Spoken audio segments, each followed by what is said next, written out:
Hi everyone, this is Aaron for Zollotech, and we're going to take a look at the Sony Xperia Play.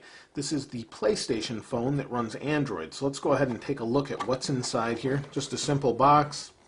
It says it has the battery and the wall charger, that sort of thing. Let's go ahead and take a look at the phone. So the phone itself looks pretty typical for an Xperia. Let's see what's in the box first. So we have our, looks like a micro USB, probably. Can't see the other end here. Yeah, micro USB adapter here.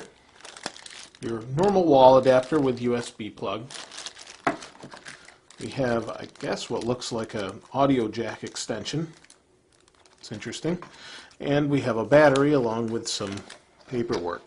So the typical Verizon Master Your Device paperwork. Let's go ahead and slide that out of the way and take a look at the battery. Now the battery is, I'm not sure how big this is. Let's see what it says here. There we go. The battery is says 4.2 volt. It doesn't really give the milliamp hour. Oh, there it is, 1500 milliamp hour. According to the specs, it's supposed to be good for about 8.5 hours of talk time and 425 hours of standby. But let's go ahead and look at the phone. It's interesting timing that this is coming out, which is out today, and should be out, well, basically the day that PlayStation Network is supposed to come back up. So that's the neat part about this phone, is instead of having a slide-out QWERTY, we have a slide-out gamepad. Let's first take a look at the back here. It's got a nice gloss back to it that looks really similar to the gloss on the PlayStation 3 itself. Let's see what we've got here. Here's the battery. Now in the top we have a micro SD card. It's an 8 gigabyte micro SD. It's supposed to have about, I think, 400 megabytes of internal storage. It has a 500 megapixel, or not 500, 5 megapixel camera, along with a flash. Looks like we've got your microphone here, I'm thinking. And we even have left and right buttons on top, so that's neat. Let's go ahead and take the front off here and turn this on. Now it's supposed to be an 840 by 480 screen, capacitive touch. We'll wait for it to boot up. There we go.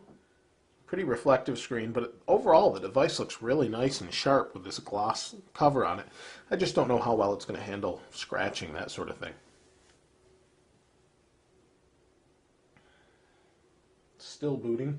Now this is an interesting processor that's in here. I guess it's not interesting, but it's a little bit different than most in that it has a Scorpion ARM V7 1 gigahertz processor in it with 512 RAM for the actual memory inside for the processor, and then along with the Adreno GPU graphic processor. So it does have a separate processor there. So we'll go ahead and set this up. Click next. I'll set this up, and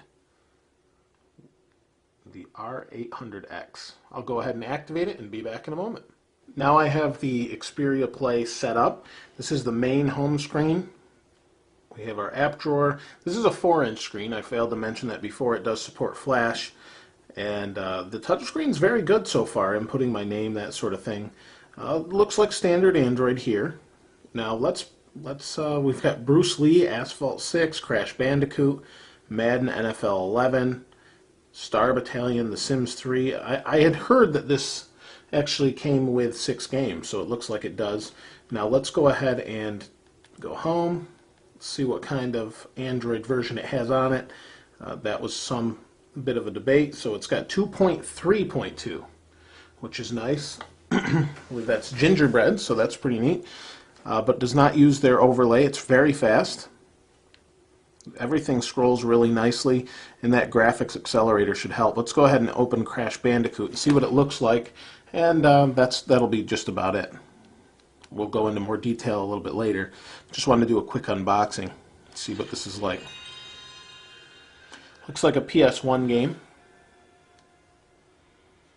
with our little pads here. All these buttons feel really nice too. They don't feel like they'd be a difficult thing to play around with. It feels very similar to the PlayStation Portable, the more recently released one.